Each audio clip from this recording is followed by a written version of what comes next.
বিসমিল্লাহির রহমানির রহিম। আসসালামু আলাইকুম শিক্ষার্থীরা, আশা করি ভালো আছো। এই করোনা মহামারীর মধ্যে আমরা সবাই ভালো থাকার চেষ্টা করছি, তো আশা করছি তোমরাও ভালো থাকার চেষ্টা করছো, বাসায় থাকার চেষ্টা করছো।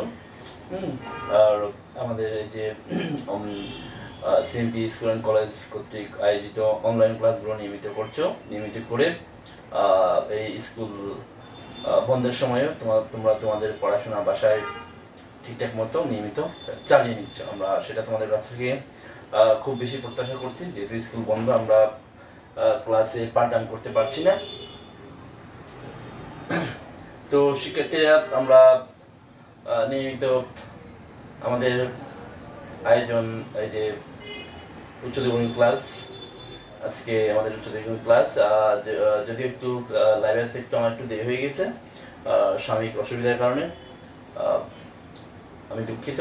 তো যাই হোক, আমরা আমাদের ক্লাসটা শুরু করি। যারা এখন অবধি লাইভ ক্লাসে আমার সাথে যুক্ত হতে পারেনি, তারা আশা করবো খুব দ্রুতই অল্প সময়ের মধ্যে লাইভে সংযুক্ত হয়ে যাবে, ঠিক আছে?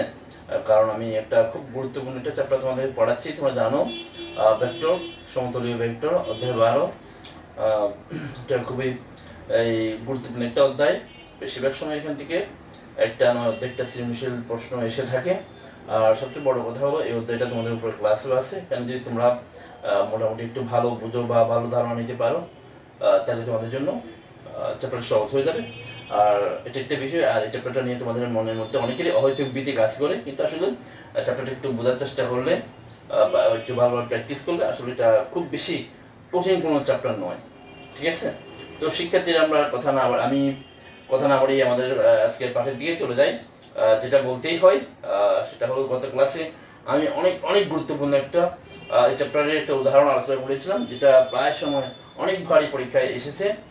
তোমাদেরকে আমি বাসায় এই ভালো করে প্র্যাকটিস করার জন্য পরামর্শ দিয়েছিলাম। জানি না তোমরা কতটুকু আমার এই পরামর্শ উপদেশ অনুসরণ করেছো। আশা করবো সবাই অনুসরণ করবে বা করার চেষ্টা করবে। করলে অবশ্যই তোমরা লাভবান হবে বলে আমার বিশ্বাস। তো আমরা আজকেও ঠিক একই রকম গুরুত্বপূর্ণ একটা এই যে প্রশ্ন বা উপপাদ্য ভেক্টরের একটা প্রশ্ন বা উপপাদ্য নিয়ে আমরা আলোচনা করবো। তো তোমরা সবাই একটু চেষ্টা করো মনোযোগী থাকার, এবং আমি যতক্ষণ পর্যন্ত লাইভে থাকি অন্তত পক্ষে ততক্ষণ পর্যন্ত লাইভে থাকার। কারণ বিষয়টা হলো, আসলে এটা কন্টিনিউয়াস প্রসেস। তুমি মাঝখান থেকে যদি সরে যাও, দেখবা যে কি এটা বোঝা যাচ্ছে না। কিন্তু আমার দৃঢ় বিশ্বাস, যদি আমার ক্লাসটা এই যে ভালোভাবে একটু মনোযোগ দিয়ে দেখো, অবশ্যই তোমরা ভালো বুঝতে পারবে। বুঝতে তোমাদের সমস্যা হবে না। যে তোমাদের যে একটা অভিযোগ আছে, ভীতি আছে, আতঙ্ক আছে, যে একটু কঠিন, আমরা বুঝতে পারি না, কি করব, কোথায় যাব, কেমনে করলে ভালো হবে, কিভাবে করলে সহজ হবে। আমি তোমাদেরকে আগে যেগুলো করিয়েছি, এখন যেটা করাচ্ছি, একদম লাইন বাই লাইন ভেঙে করাবো, যাতে তোমাদের বুঝতে কোনো ধরনের সমস্যা না হয়, এখানে ওখানে দৌড়াদৌড়ি করতে না হয়, বা এটা নিয়ে তোমাদের একটা বিভ্রান্তির মধ্যে পড়তে না হয়। আমি তোমাদেরকে প্রতিটা লাইনে ভেঙে করাবো। আশা করি তোমরা একটু খেয়াল করলে, মনোযোগ দিয়ে বোঝার চেষ্টা করলে, দেখার চেষ্টা করলে অবশ্যই তোমরা বুঝতে পারবে। তোমাদের সব সমস্যার সমাধান ইনশাআল্লাহ হয়ে যাবে, ঠিক আছে? তো শিক্ষার্থীরা, আমরা শুরু করছি। আজকে একটা প্রশ্ন এখানে লেখা আছে, তোমরা দেখতে পাচ্ছ। এটা একটু কঠিন প্রকৃতিরও এই চ্যাপ্টারের জন্য। অনেকে দেখে এটা একটু ভয় পেয়েছে, কিভাবে হয়েছে, কিভাবে হচ্ছে, অনেকে বুঝতে পারে না। আমরা আজকে এটা নিয়ে আলোচনা করবো। প্রশ্নটা আমি পড়ি, তোমরা একটু মনোযোগ দিয়ে খেয়াল করো। একটা বিষয় আমি তোমাদের কাছ থেকে অবশ্যই আমি প্রত্যাশা করবো, কেউ এই যে একবার লাইভে থাকবা আবার চলে যাবা, শুধুমাত্র কমেন্ট লিখে চলে গেলে আসলে এটাতে তোমাদের কোনো কি নেই, লাভও নেই, সার্থকতাও নেই, আবার আমাদেরও লাভ নেই। আমরা যাতে কষ্ট করে তোমাদের ক্লাসগুলো করাচ্ছি, তোমরা যদি শুধু মনে করো যে না, আমার কমেন্ট লিখে দিয়ে চলে গেলে আমাদের কাজ শেষ, সেটা কিন্তু তোমাদের জন্য ক্ষতির কারণ হয়ে দাঁড়াবে। আমরা সেই উদ্দেশ্যে তোমাদেরকে এত কষ্ট করে, এত আয়োজন প্রয়োজন করে বাসায় বসে এই করোনা মহামারীর মধ্যেও তোমাদের ক্লাসগুলো নিচ্ছি, যাতে তোমরা যে ক্লাস না হওয়ার, ক্লাস বন্ধ থাকার ক্ষতিটা পুষিয়ে যেতে পারে। সেটা তোমরা যদি শুধুমাত্র কমেন্ট লেখার মাধ্যমে শেষ করে দাও, তাহলে কিন্তু এটা আমাদের সমস্ত আয়োজন প্রয়োজন সব ব্যর্থতায় পর্যবসিত হবে। তো শিক্ষার্থীরা, আমরা আজকে এই অধ্যায়ের 12 নম্বর প্রশ্নটা করব। এই অধ্যায়ের 12 নম্বর প্রশ্নটা আমরা আজকে করতে চাই। খেয়াল করে বিষয়টা, না সরি, 11 নম্বর প্রশ্নটা, 11 না, আচ্ছা আমি দেখি, এটা 11 নম্বর প্রশ্ন, এটা 11 নম্বর প্রশ্ন। এটা ভেক্টরের সাহায্যে প্রমাণ করো যে ত্রিভুজের এক বাহুর মধ্যবিন্দু থেকে অপর বাহুর সমান্তরাল রেখা তৃতীয় বাহুর মধ্যবিন্দুগামী। এটা হলো প্রশ্ন। আমি একটু আবার রিড আউট করি। ভেক্টরের সাহায্যে প্রমাণ করো যে ত্রিভুজের এক বাহুর মধ্যবিন্দু থেকে অঙ্কিত অপর বাহুর সমান্তরাল রেখা তৃতীয় বাহুর মধ্যবিন্দুগামী। এটা আমাদের প্রমাণ করতে হবে। হ্যাঁ, খেয়াল করো। আগে এটা তোমাদেরকে আমি এটা আসলে জিনিসটা কি বলছে সামারি একটা আমি চিত্রকে বুঝাই দিই, তাহলে তোমাদের জন্য বুঝতে পারছো। আমাদের বলছে যে ত্রিভুজের এক বাহুর মধ্যবিন্দু থেকে, মনে করো যে আমরা একটা ত্রিভুজ আঁকলাম, যে কোনো একটা ত্রিভুজ আমি এবিসি ত্রিভুজে আঁকলাম। যেহেতু এবিসি ত্রিভুজটা আমাদের খুব বেশি পরিচিত, আমরা বেশিরভাগ সময় এটা আঁকি। যে কোনো ত্রিভুজ হতে পারে। এটা ত্রিভুজের এক বাহুর মধ্যবিন্দু, আমরা এ বাহুর মধ্যবিন্দু ধরলাম যে ডি। খেয়াল করো, ত্রিভুজের এক বাহুর মধ্যবিন্দু থেকে, তাহলে এ বাহুর মধ্যবিন্দু আমরা ডি ধরলাম, এক বাহুর মধ্যবিন্দু থেকে অঙ্কিত অপর বাহুর সমান্তরাল রেখা, আমরা এই এ বাহুর মধ্যবিন্দু ডি থেকে, এ বাহুর মধ্যবিন্দু ডি থেকে অপর বাহু আমরা বিসি ধরলাম, বিসি এর একটা সমান্তরাল সরলরেখা আঁকলাম। ঠিক আছে, সমান্তরাল সরলরেখা ডিই আঁকলাম। খেয়াল করো, ত্রিভুজটা একটা বাহু এবি নিলাম, এবি এর মধ্যবিন্দু বলা আছে ত্রিভুজের এক বাহুর মধ্যবিন্দু থেকে, মধ্যবিন্দু ডি থেকে অঙ্কিত অপর বাহুর সমান্তরাল রেখা। তাহলে বিসি বাহুটাকে অপর বাহু হিসেবে ধরলাম, এটা সমান্তরাল একটা রেখা। আমরা এই যে ডিই আঁকলাম, অঙ্কিত সমান্তরাল রেখা, অঙ্কিত সমান্তরাল রেখা আঁকলাম। অর্থাৎ কি, এই যে ডিটা বিসি সমান্তরাল করে আঁকা হয়েছে। এখন অপর সমান্তরাল রেখা তৃতীয় বাহুর মধ্যবিন্দু, এই যে সমান্তরাল রেখাটা আঁকা হয়েছে, বিসি বাহুর সমান্তরাল করে ডি এবি বাহুর মধ্যবিন্দু ডি দিয়ে একটা সরলরেখা আমরা ডি আঁকলাম।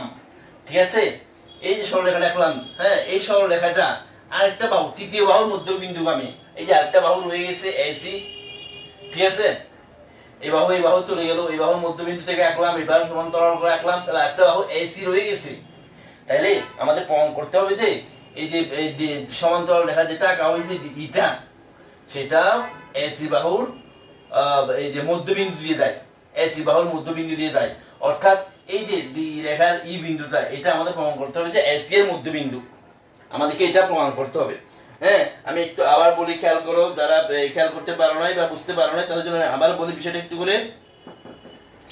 আমাদেরকে প্রমাণ করতে হবে যে ত্রিভুজের এক বাহুর মধ্যবিন্দু, তাহলে ত্রিভুজের এক বাহু, একটা বাহু এ বি এর মধ্যবিন্দু আমরা ডি নিলাম, এক বাহুর মধ্যবিন্দু থেকে অঙ্কিত অপর বাহুর সমান্তরাল, তাহলে এই বিসি বাহুর সমান্তরাল আমরা ডি আঁকলাম, সমান্তরাল রেখা তৃতীয় বাহুর মধ্যবিন্দু হবে, তাহলে ইটা, এই যে ডি ইটা এসি এর মধ্যবিন্দু দিয়ে যাবে, মানে এই যে ই বিন্দুটা আছে, এই ই বিন্দুটা এসি এর মধ্যবিন্দু, এটা আমাদের প্রমাণ করতে হবে। ঠিক আছে, ই এসি এর মধ্যবিন্দু, এটা আমাদের প্রমাণ করতে হবে। এটা আমাদের কাজ শেষ। আমরা যদি এটা করতে পারি তাহলে আমাদের কাজ শেষ। আশা করি বুঝতে পারছো। আমরা এখন আমাদের প্রমাণের দিকে চলে যাব। ঠিক আছে,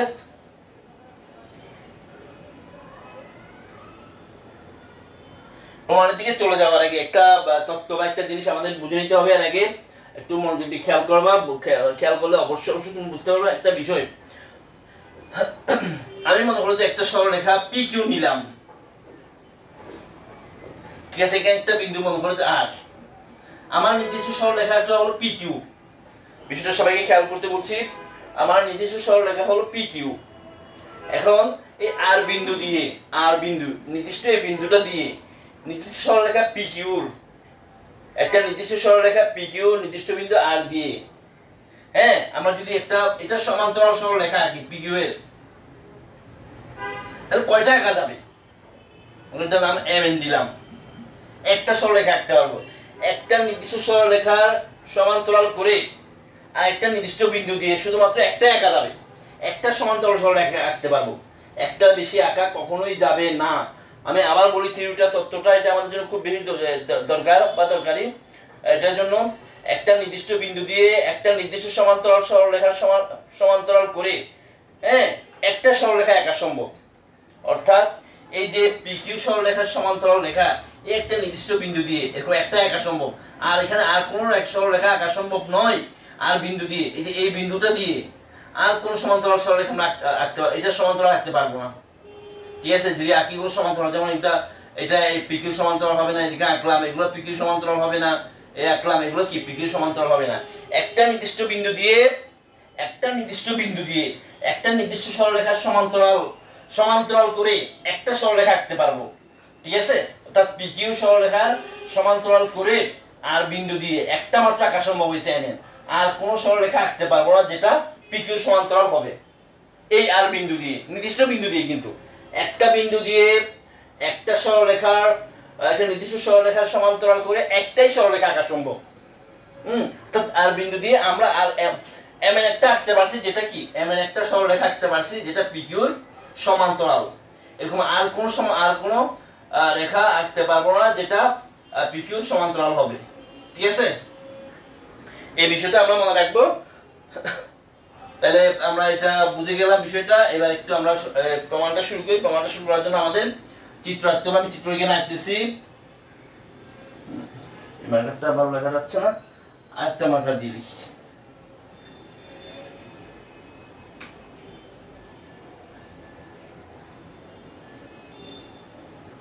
এ বি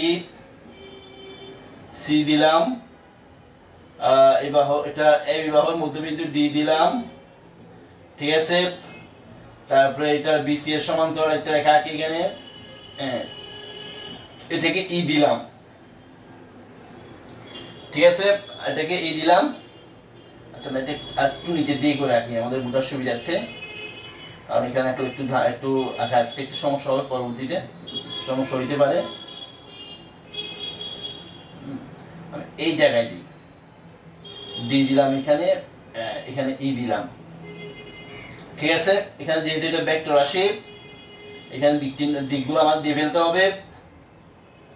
ঠিক আছে, হ্যাঁ, তাহলে আমরা লিখে ফেলি কথাবার্তাগুলো। আমরা মনে করি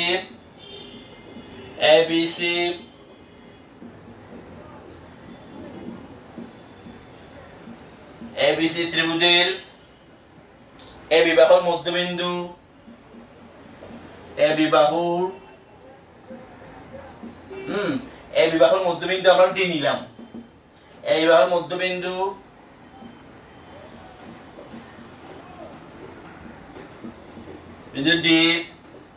ডি দিয়ে বিসি বাহুর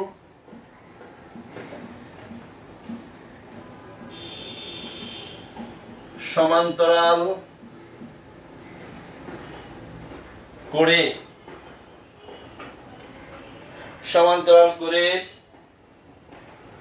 অঙ্কিত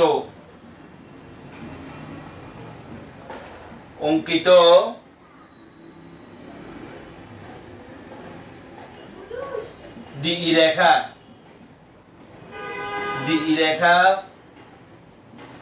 এসি কে ই বিন্দুতে ছেদ করে, এসি কে ই বিন্দুতে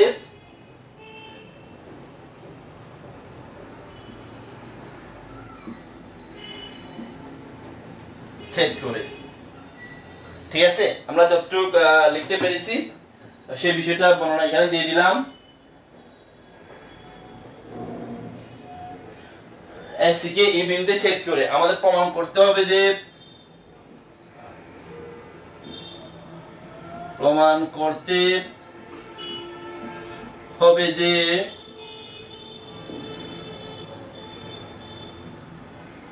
আমি একটু মুছে দেই, ওগুলো আমাদের আর দরকার নাই।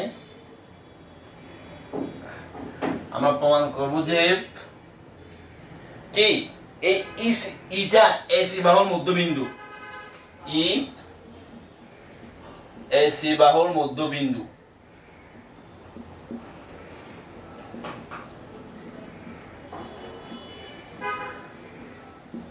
ঠিক আছে, এটা আমাদের প্রমাণ করতে হবে। এটা যদি আমরা প্রমাণ করতে পারি তাহলে আমাদের কাজ শেষ।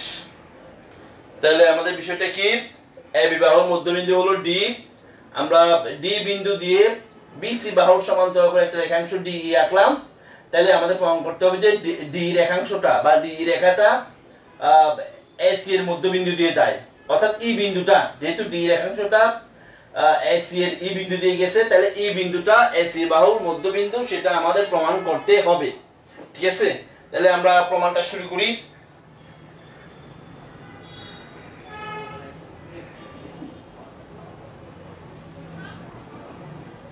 আমরা প্রমাণের সুবিধার্থে আমরা একটা কাজ করি, এখানের মধ্যে আরেকটা বিন্দু ই নেই।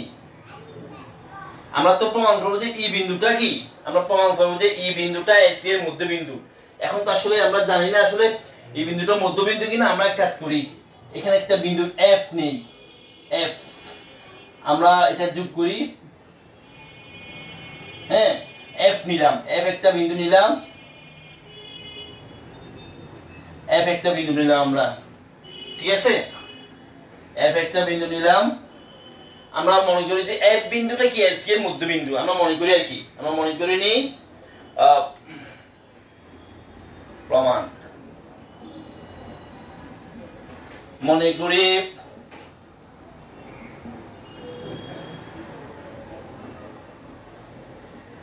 ই নয় এফ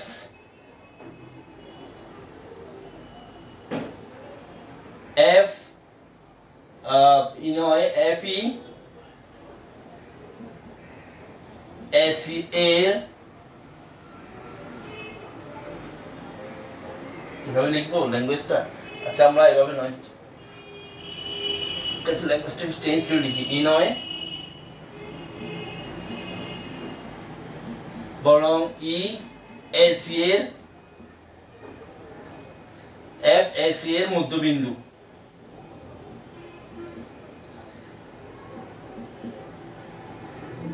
বিষয়টা একটু খেয়াল করো, আমরা প্রমাণ করবো যে ই এসি এর মধ্যবিন্দু। এখন এটা তো আসলে আমরা প্রমাণ না করে যাবতীয় তথ্য উপাত্ত বিশ্লেষণ না করে বলে দিতে পারি না। তো সেজন্য আমরা কি করলাম, এফ একটা বিন্দু নিলাম, এসি রেখা এসি বাহুর উপর এফ একটা বিন্দু নিলাম। আমরা ধরে নিলাম যে এফ, এফটা কি এসি এর মধ্যবিন্দু। আমরা ধরে নিলাম আর কি, আমাদের হিসাবের সুবিধার্থে, আমাদের কাজের সুবিধার্থে এফ একটা বিন্দু নিলাম, এসি রেখার উপর এফ একটা বিন্দু নিলাম। আমরা ধরে নিলাম যে এফটা এসি এর কি মধ্যবিন্দু, আমরা ধরে নিলাম। এটা তো আমরা প্রমাণ করবো মধ্যবিন্দু। এটা প্রমাণ করবো আসলে, এটা তো আসলে তথ্য উপাত্ত বিশ্লেষণ করে হিসাব নিকাশ করে আমরা বিভিন্ন যুক্তি তত্ত্ব দিয়ে বলতে হবে। এখন তো আসলে এখনই আমরা আমাদের কাছে এই মুহূর্তে কোনো যুক্তি তথ্য নাই যে হুট করে বা পট করে বলে দিলাম দেখি এই ই এসি এর কি মধ্যবিন্দু। তাহলে আমরা কি করলাম, একটু লিখে নিলাম যে আমরা মনে করে নিলাম দেখি ই বিন্দুটা না, এফ বিন্দুটা মধ্যবিন্দু। তাহলে কি ঘটনা ঘটে দেখি আমরা, এই তো আমরা মধ্যবিন্দু প্রমাণই করবো। তো এখন তো সেটার জন্য আমাদের কিছু থেকে ডাটা অ্যানালাইসিস করতে হবে, যুক্তি তথ্য উপস্থাপন করতে হবে। তো সেজন্য আমরা কি করলাম, এফটাকে মধ্যবিন্দু ধরে নিলাম। তাহলে কি ঘটনা ঘটে দেখি। হ্যাঁ, একটু ভালোভাবে এখানে লিখি।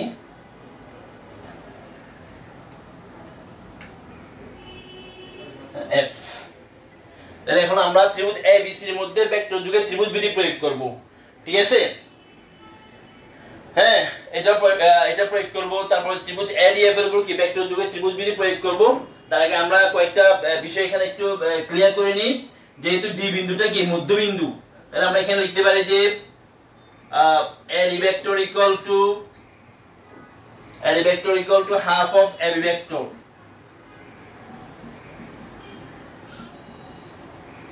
এখানে পাশে লিখে দিতে পারো কি, যেহেতু কি ডি এ বি এর মধ্যবিন্দু, এ বি এর মধ্যবিন্দু, এটা লিখে নিতে হবে। তারপরে এল এর জন্য লিখলাম, এফ এর জন্য লিখি এফ, যেহেতু এখন এফটা মধ্যবিন্দু, F vector equal to half of AC vector. যেহেতু কি এফ এসি এর মধ্যবিন্দু, এফ এসি এর মধ্যবিন্দু। ঠিক আছে, আশা করি একটু লেখা হয়েছে তোমাদের স্ক্রিনে, আশা করি দেখা যাচ্ছে, দেখতে কোনো সমস্যা হচ্ছে না। তাহলে এটা গেল। আমি এগুলো একটু মুছে দিই, এগুলো আমার আসার এখন আর দরকার নেই, একটু জায়গা দরকার হবে। ঠিক আছে, আচ্ছা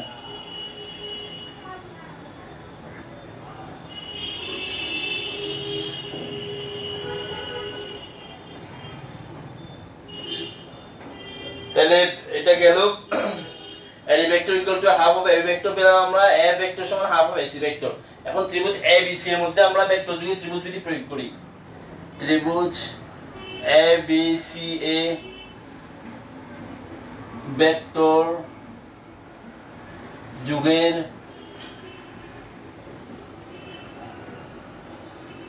ত্রিভুজ বিধি অনুসারে পাই। তাহলে আমরা ত্রিভুজ এ বি সি ভেক্টর যুগের ত্রিভুজ বিধি অনুসারে পাই A B vector plus B C vector equal to A C vector. ঠিক আছে, A B vector plus B C vector equal to কি এ সি ভেক্টর। আমরা জানি যে দুইটা হয় একই ক্রমে, হ্যাঁ, আর একটা হয় কি বিপরীত ক্রমে, মানে লব্ধিটা হয় বিপরীত ক্রমে। এখান থেকে আমাদের আসলে মূলত বিসিটা লাগবে, বিসি এর মানটা লাগবে। সেজন্য আমরা কি করি, উভয় পক্ষে মাইনাস এবি ভেক্টর যোগ করে দিই, উভয় পক্ষে মাইনাস এবি ভেক্টর যোগ করে দিই, মাইনাস এবি ভেক্টর যোগ করে দিই উভয় পক্ষে। তাহলে আমরা পাবো যে AC vector minus AB vector, উভয় পক্ষে কি করলাম মাইনাস এবি ভেক্টর যোগ করে নিলাম, যেহেতু আমাদের বিসির মানটা লাগবে। আমরা এখান থেকে এই এবি ভেক্টরটা কি করতে দেব, রিমুভ করব। তো রিমুভ করার জন্য অবশ্যই তার বিপরীত ভেক্টর লাগবে, আর আমরা জানি যে এবি এর বিপরীত ভেক্টর হলো যে মাইনাস এবি ভেক্টর। আমাদের শুধু বিসির মানটা লাগবে, বিসি ভেক্টরটা লাগবে আর কি, বিসি মানে বিসি ভেক্টরটা লাগবে। তাহলে এখানে এবি ভেক্টর আর মাইনাস এবি ভেক্টর চলে গেল, আমরা পাবো যে BC vector equal to AC vector minus AB vector. এটাকে আমরা এক নম্বর দিতে পারি, এক নম্বর সমীকরণ দিলাম, এটা গেল। তাহলে এগুলা তো আসলে মুছে দিতে হবে, কারণ আমার এখানে আরো কাজ আছে। হ্যাঁ, আচ্ছা, ত্রিভুজ এটা থাক, ত্রিভুজ বিধি অনুসারে এই কথাটা লেখা থাক, কারণ এগুলো আমার লাগবে একটু পরে আবার। হ্যাঁ, তাহলে এগুলা একটু মুছে দিই, এগুলা লাগবে না আমার, এগুলো কোথাও সাইডে একটু লিখে রাখি, কারণ এখানে লিখে রাখতে তো জায়গা অনেক চলে যাবে। আমি এখানে একটু সাইডে লিখে রাখি। এই যে এটা পেলাম BC vector equal to AC vector minus AB vector, এটা লাগবে, এগুলা মুছে দিই, এখানে সাইডে একটু লিখে রাখলাম, যেহেতু আমার এটা পরে লাগবে। তাহলে এখন আমি প্রয়োগ করবো যে ত্রিভুজ এডিএফ এ আমার ভেক্টর যুগে ত্রিভুজ বিধি, ত্রিভুজ এডিএফ এ প্রয়োগ করব, ত্রিভুজ এডিএফ এ, এডিএফ এ, হ্যাঁ, ত্রিভুজ এডিএফ এ ভেক্টর যুগে ত্রিভুজ বিধিটা প্রয়োগ করব। তাহলে ত্রিভুজ এডিএফ এ প্রয়োগ করি, এডি vector plus DF vector equal two F vector. এখানে যদি আমরা ত্রিভুজ এডিএফ এ ভেক্টর যুগে ত্রিভুজ বিধি প্রয়োগ করি, এডি vector plus DF vector equal two F vector. হ্যাঁ, এখানে দিক চিহ্নগুলো দিয়ে দিলাম এইভাবে, এডি vector plus DF vector equal two F vector, তাহলে দিয়ে দিলাম। এখন এখানে আমাদের আসলে লাগবে যে মূলত ডিএফ ভেক্টরের মান, মানে ডিএফ ভেক্টরটা লাগবে, সরি ডিএফ ভেক্টরটা লাগবে। তাহলে আমরা কি করি, এটা আমার দরকার নাই, তাহলে যে এটাকে আমাদের ব্যানিশ করতে হবে। তাহলে আমরা কি করি, উভয় পক্ষে এডি ভেক্টরের বিপরীত ভেক্টর মানে মাইনাস এডি ভেক্টর যোগ করব, মাইনাস এডি ভেক্টর যোগ করে নিব। তাহলে আমরা মাইনাস এডি ভেক্টর যোগ করি, কারণ আমরা জানি যে একটা ভেক্টরকে ব্যানিশ করার জন্য তার সাথে তার বিপরীত ভেক্টর যোগ করা লাগে। তাহলে যেহেতু এডি ভেক্টরকে আমি ব্যানিশ করতে চাই, তার বিপরীত ভেক্টর এডি ভেক্টর কি করলাম, উভয়পক্ষে যোগ করে দিলাম। যোগ, অনেকে চিন্তা করতেছে এখানে আছে বিয়োগ, যোগ কেমনে হইল, আসলে এখানে একটা যোগ দিলে প্লাসে মাইনাসে মাইনাস হয়ে যায়, যোগ দেওয়া যায় তখন একটা লাইন বাড়াই নিতে হবে, তখন প্লাসে মাইনাসে মাইনাস হয়ে যাবে।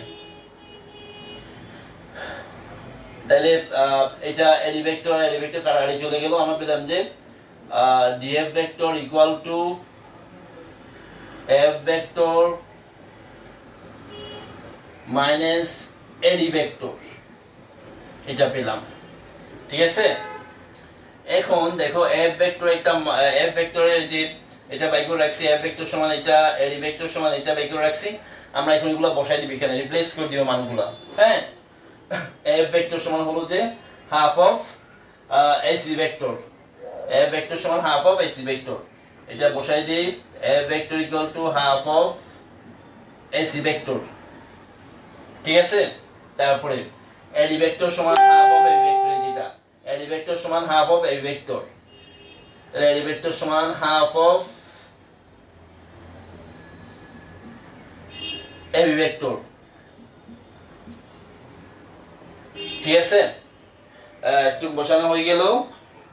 এখন আমরা দেখো তো এখান থেকে আমরা চাইলে কি হাফ কমন নিতে পারি, আমরা এখান থেকে হাফটা কমন নিয়ে ফেলতে পারি। তাহলে আমরা ডিএফ ভেক্টর সমান কি পাবো, হাফটা যদি এখানে কমন নেই, আমরা জানি যে ভেক্টরের ক্ষেত্রে কি ভেক্টরের ক্ষেত্রে যেহেতু স্কেলার গুণিতকের নিয়ম মেনে চলে, ভেক্টরের ক্ষেত্রে আমরা কোন সংখ্যা কি করতে পারি, কমন নিতে পারি। স্কেলার গুণিতক বা সংখ্যা গুণিতকের নিয়ম যেহেতু মেনে চলে ভেক্টর, আমরা কি করতে পারি, কোন সংখ্যা কমন থাকলে কমন নিতে পারি। তাহলে এখানে হাফ কমন নেওয়া যায়, তাহলে হাফটা কমন নিয়ে নিলাম, AC vector minus AB vector common নিয়ে ফেললাম। এগুলো আমার দরকার নাই, লেখালেখি শেষ, এগুলা মুছে দিই।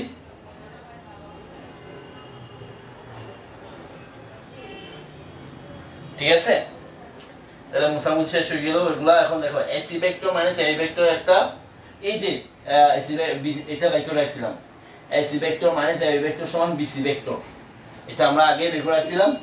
AC vector minus AB vector সমান বিসি ভেক্টর, তাহলে এটা এখানে বসাই দেই। AC vector minus AB vector equal to BC vector, বসাই দিলাম এটা। ঠিক আছে, তাহলে আমরা এখানে লিখে দেই ডিএফ ভেক্টর সমান, সুতরাং DF vector equal to half of BC vector. তাহলে এটা হয়ে গেল। আমরা দেখতেছি যে এখন এতটুক হয়ে গেল, আমরা দেখতেছি যে ডিএফ ভেক্টরটা বা ডিএফ ভেক্টর এইটার সমান এটা। ঠিক আছে, তাহলে আমরা লিখতে পারি, সুতরাং আমরা জানি যে দুইটা ভেক্টর পরস্পর সমান হলে এদের দ্বারা রেখা একই অথবা সমান্তরাল হয়। আমরা জানি যে দুইটা ভেক্টর যদি পরস্পর কি হয়, সমান হয়, তাহলে এদের দ্বারা রেখা একই অথবা সমান্তরাল হয়। ঠিক আছে, তাহলে সুতরাং ডিএফ ভেক্টর, হ্যাঁ, অথবা ডিএফ ও বিসিও লিখতে পারি এই কথা, ডিএফ ভেক্টর এবং বিসি ভেক্টর এর দ্বারক রেখা একই অথবা সমান্তরাল, একই অথবা সমান্তরাল।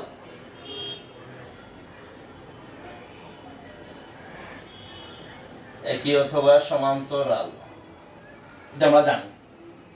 দুইটা ভেক্টর যখন পরস্পর সমান, এই ভেক্টরটা এবং এই ভেক্টরটা যখন পরস্পর সমান, তাহলে এদের দ্বারা রেখা একই অথবা কি হবে, সমান্তরাল, সেটা আমরা জানি।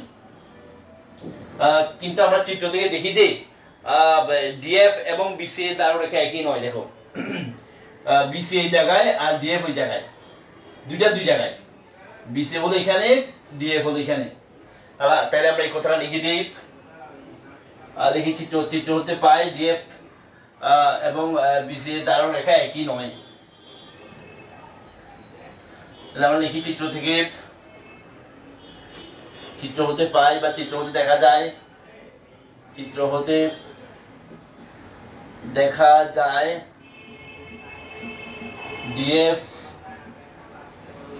এবং ডিএফ ভেক্টর লিখতে পারি, এখন ভেক্টর না দিলে তো ডিএফ এবং বিসি ভেক্টর এর দ্বারক রেখা একই নয়, এর দ্বারক রেখা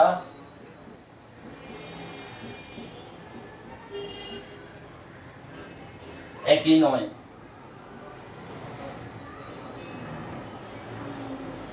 যেহেতু আমরা জানি যে দুইটা হইতে পারে, দুইটা ভেক্টর পরস্পর সমান হলে এদের দ্বারা রেখা একই অথবা সমান্তরাল। যেহেতু এখানে দেখতে পাচ্ছি যে আমরা দ্বারা রেখা একই নয়, তাহলে অবশ্যই সমান্তরাল হবে। তাহলে আমরা লিখতে পারি যে সুতরাং DF is parallel to BC, অর্থাৎ DF ভেক্টর এবং BC ভেক্টর পরস্পর কি সমান্তরাল।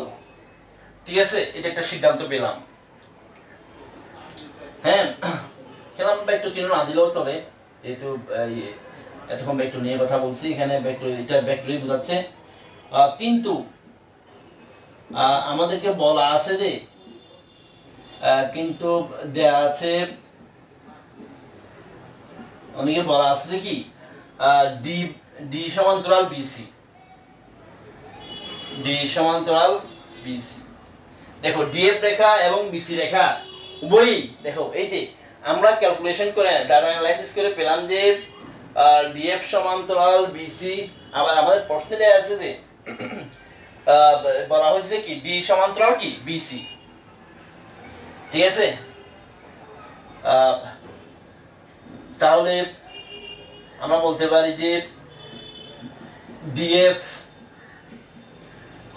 এবং ডিই উভয় রেখাই ডি বিন্দু দিয়ে যায়।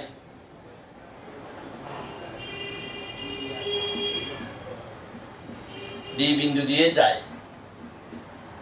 ঠিক আছে, উভয় রেখাটাই ডি বিন্দু দিয়ে যায়। তাহলে আশা করি একটু বুঝতে পারছো ডি বিন্দু দিয়ে যায়। দেখো খেয়াল করে বিষয়টা, আমি আবার বলি ডিএফ রেখা, এই যে ডিএফ রেখাটাও বিসি সমান্তরাল আমরা পেলাম। আবার দেয়া আছে যে ডি রেখাটাও বিসি সমান্তরাল। দেখো এই যে এটার মধ্যে ডি বিন্দু আছে, এটার মধ্যে ডি বিন্দু দেয়া আছে। তাহলে ডিএফ রেখা এবং বিসি রেখা উভয় রেখাই হ্যাঁ ডি বিন্দু দিয়ে যাবে। এই যে ডি বিন্দু আছে দেখতেছো, ডি বিন্দু, তাহলে উভয় রেখাই ডি বিন্দু দিয়ে যাবে। ঠিক আছে, তাহলে দুইটা রেখা ডি বিন্দু দিয়ে যায়, দুইটা রেখা একটা নির্দিষ্ট বিন্দু ডি বিন্দু দিয়ে যায় এবং তারা নির্দিষ্ট একটি সরলরেখা বিসি এর সমান্তরাল। আমি আবার বলছি, রিপিট করছি বিষয়টা, দুইটা রেখা ডিএফ এবং ডিই দুইটাই ডি বিন্দু দিয়ে যায়। এই যে ডি আছে জন্য ডি বিন্দু দিয়ে যায় এবং উভয়ই বিসি রেখার সমান্তরাল। ঠিক আছে, আমি এই উপাদ্যটা এটা শুরু করার প্রথম দিকে বলেছিলাম যে একটা নির্দিষ্ট সরলরেখার সমান্তরাল করে একটা নির্দিষ্ট বিন্দু দিয়ে একটা সরলরেখা আঁকা যায়।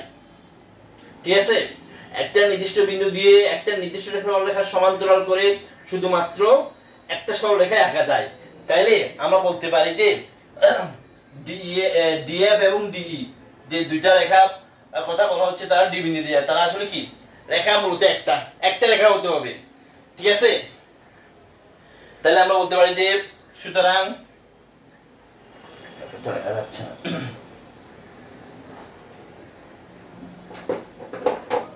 সুতরাং ডিই এবং ডিএফ ভিন্ন রেখাংশ হতে পারে না।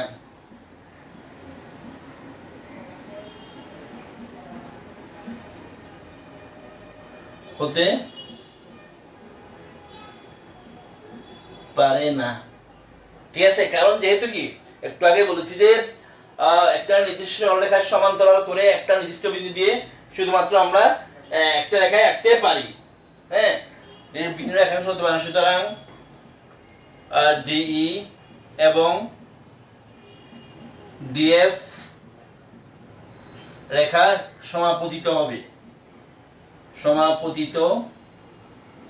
হবে, মানে ওই যে দুইটা রেখা একটা রেখা হয়ে যাবে। ডিএফ রেখা এবং ডিএফ রেখা ভিন্ন রেখা নয়, তারা একটা রেখা।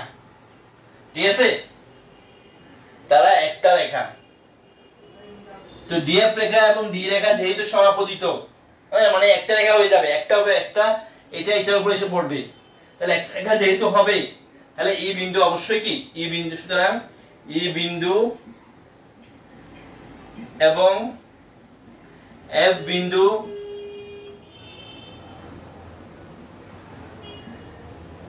একই বিন্দু বা এই বিন্দু এবং এফ বিন্দু একই বিন্দু হবে, একই বিন্দু হবে। কারণ ডিএফ রেখা এবং ডি রেখা যদি একটার উপর একটা এসে পড়ে সমাপতিত হয়, ডি এফ রেখা এবং ডি রেখা একটার উপর একটা যদি পড়ে তাহলে এফ বিন্দু আর ই বিন্দু ভিন্ন কোনো বিন্দু থাকবে না, ভিন্ন দুইটা বিন্দুর অস্তিত্ব থাকবে না, তার একটা বিন্দু হয়ে যাবে। হ্যাঁ, আমি এটা একটু আগে বলেছি, আবারও বলছি বিষয়টা, এই বিন্দুটা সমাপতিত হওয়া মানে কি একটার উপর একটা এসে পড়া, এই বিন্দুটা এই রেখাটা এটার উপর পড়া, তো এটার উপর পড়লে ডি বিন্দু তো ডি বিন্দু থাকছেই, ই বিন্দু এবং এফ বিন্দু ভিন্ন বিন্দু থাকবে না, তার একটা বিন্দু হয়ে যাবে। তো দুইটা যখন একটা বিন্দু হয়েই যাবে, হ্যাঁ দুইটা বিন্দু যদি একটা বিন্দু হয়ে যায় তাহলে আমরা বলতে পারি যে সুতরাং এফ, খেয়াল করো বিষয়টা, দুইটা বিন্দু যদি একটা বিন্দু হয়েই যায়, হ্যাঁ আমরা এফ বিন্দুটাকে এস এর মধ্যবিন্দু ধরেছিলাম, এফ বিন্দুটাকে এস এর মধ্যবিন্দু ধরেছিলাম, তো এফ বিন্দুটা আর ই বিন্দু যদি সেম হয়ে যায় তাহলে এই বিন্দুটা কি হয়ে যাবে, এস এর মধ্যবিন্দু হয়ে যাবে। সুতরাং ই বিন্দুটা লিখি, ই বিন্দুটি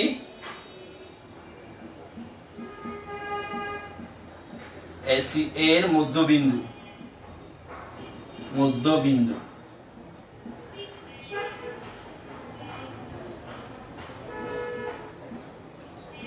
প্রমাণিত।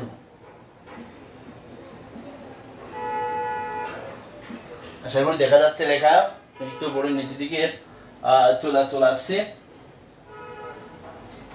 আমি একটু করে বিষয়টা আবার একটু বলি, এখানে এই জায়গাটা অনেকে বুঝতে সমস্যা হইতে পারে, একটু আবার ব্যাখ্যা করছি।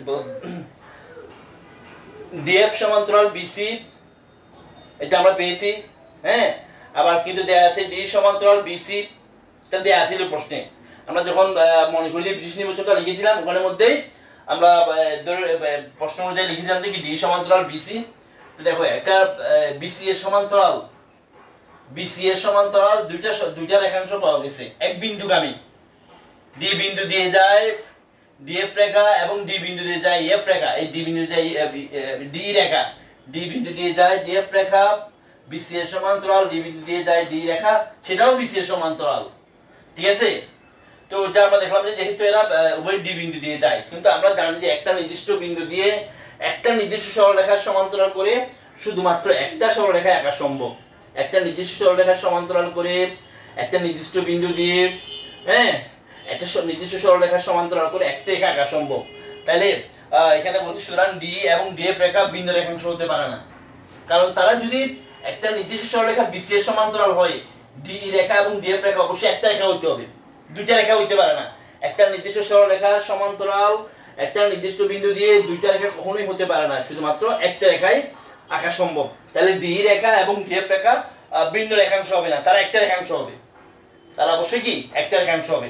একটা রেখাংশ হইলে ডিএফ রেখা এবং ডি রেখা কি হবে না, ভিন্ন হবে না, তারা আমরা একটা রেখাংশ ধরতে পারি, ডিএফ আর এখানে থাকবে না, ডিএফ এখানে চলে আসবে, অর্থাৎ ডিএফটা ডির উপর সমাপতিত হবে আর কি একই এক জায়গায় পতিত হবে, ডি এবং ডিএফ রেখা সমাপতিত হবে। এখন ডি রেখা এবং ডিএফ রেখা যদি সমাপতিত হয়, ই বিন্দু এবং এফ বিন্দু কি ভিন্ন বিন্দু থাকবে না, দুটো বিন্দু একই জায়গায় হয়ে যাবে, ই বিন্দু আর এফ বিন্দু কি হয়ে যাবে, একই বিন্দু হয়ে যাবে, সেম বিন্দু হয়ে যাবে।